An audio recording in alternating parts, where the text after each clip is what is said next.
పత్తి పంటకు గులాబీ రంగు పురుగు ప్రమాదకరంగా మారింది. ప్రస్తుతం ఉష్ణోగ్రతలు తగ్గుముఖం పట్టడంతో గులాబీ రంగు పురుగుల ఉధృతి పెరిగింది. ముందుగా విత్తిన పంటలో పత్తి తీతలు దాదాపుగా పూర్తవగా ఆలస్యంగా వేసిన రైతులు మాత్రం చివరి దశలో ఉన్నారు. అయితే పత్తిలో గులాబీ రంగు పురుగును అరికట్టాలంటే పత్తి పంటను పొడిగించకుండా పలు జాగ్రత్తలు చేపట్టాలని సూచిస్తున్నారు ఆదిలాబాద్ కృషి విజ్ఞాన కేంద్రం శాస్త్రవేత్త రాజశేఖర్.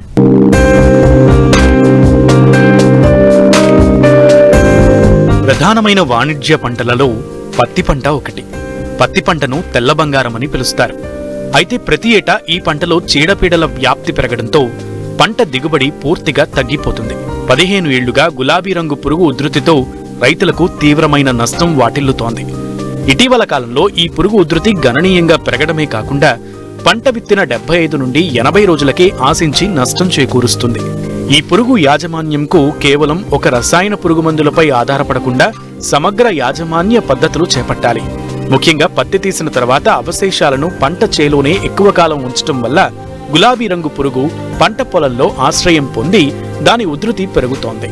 కొంతమంది రైతులు పత్తి తీత తర్వాత విత్తే పంటల మధ్య ఉన్న సమయం తక్కువగా ఉండటం వల్ల పొలాలను వేగంగా సిద్ధం చేయడం కొరకు పత్తి కట్టెలను కాల్చేస్తారు. కానీ అలా కాల్చడం వల్ల చాలా నష్టాలు ఉంటాయని గులాబీ రంగు పురుగును ఎలా అరికట్టాలో తెలియజేస్తున్నారు ఆదిలాబాద్ కృషి విజ్ఞాన కేంద్రం శాస్త్రవేత్త రాజశేఖర్.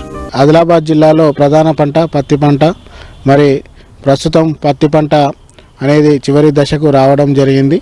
అంటే రైతులు పత్తిని ఏరువేయడం అనేది జరిగింది. అయినా కూడా కొంత నీటి సౌకర్యం ఉన్న రైతులు మన పంటను ఇరిగేషన్ ఇచ్చి పొడిగిస్తూ ఉన్నారు. కాబట్టి ఆ విధంగా మరి పొడిగించకుండా పత్తి పంటను తీసివేసినట్లయితే మరి పత్తి పంటలో ప్రధానమైన సమస్య మరి గులాబీ రంగు పురుగు సమస్య. ఈ పురుగు అనేది గత 15 సంవత్సరాల నుంచి సుమారుగా 30 నుంచి 40% వరకు ఎక్కువగా నష్టపరుస్తూ ఉంది.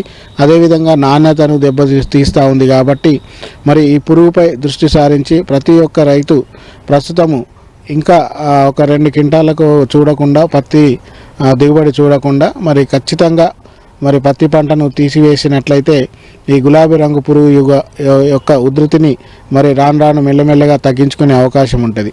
మరి ముఖ్యంగా మా పత్తి పంటను పొడిగించడం వల్ల ఈ గులాబీ రంగు పురుగు యొక్క కోశస్థ దశ, ముఖ్యంగా జీవిత చక్రంలో 4 దశలు ఉంటాయి. ఆ 4 దశల్లో ఈ సుప్తావస్థ దశ లేదా పీపా దశ అనేది ఈ పత్తి పంటను పొడిగించినట్లయితే మామూలుగా ఉండే జీవిత కాలంలో 15 రోజులు ఉంటే ఇప్పుడు పొడిగించిన పత్తిలో ఈ గుడ్డి పత్తిలో ఎక్కువగా 90 రోజుల వరకు ఉంటుంది. కాబట్టి మరి ఈ విధంగా దాని యొక్క జీవిత చక్రాన్ని పెంచుకొని రేపు రాబో కాలంలో ఎక్కువగా ఆశించే అవకాశం ఉంటుంది. కాబట్టి మరి ముఖ్యంగా ఈ పత్తి పంటను మరి అదే రైతులు ఏ విధంగానైనా కూడా చిమ్టాతో కానీ రోటోవేటర్తో కానీ ష్రెడ్డర్తో కానీ ఈ ఏ ఇంప్లిమెంట్తో అయినా కూడా మరి పంటను సుమారుగా 180 నుంచి ఒక 190-200 రోజుల్లోపు తీసివేసినట్లయితే ప్రధానమైన సమస్యను నివారించవచ్చు.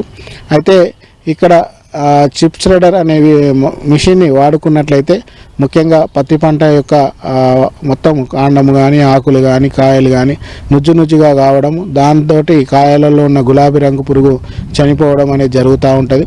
అదేవిధంగా మరి ఈ ష్రెడ్డర్ అనే మిషన్ తోటి ఈ యొక్క పత్తి కట్టె కూడా నుజ్జుగా అయిపోయి భూమిలో కలియదున్నబడుతూ ఉంటుంది. కాబట్టి భూమిలో కలియదున్నడం వల్ల ముఖ్యంగా 1 ఎకరము పత్తి కట్టె భూమిలో కలియదున్నినట్లయితే 1 టన్ను వరకు మనకు పశువుల పెంటగా తయారవుతూ ఉంటుంది, ఎరువుగా తయారవుతుంది. కాబట్టి భూమి బలాన్ని కూడా ఇచ్చేటట్టు అవుతుంది. కాబట్టి మరి పత్తి కట్టెను భూమిలో కలియదున్నాలి.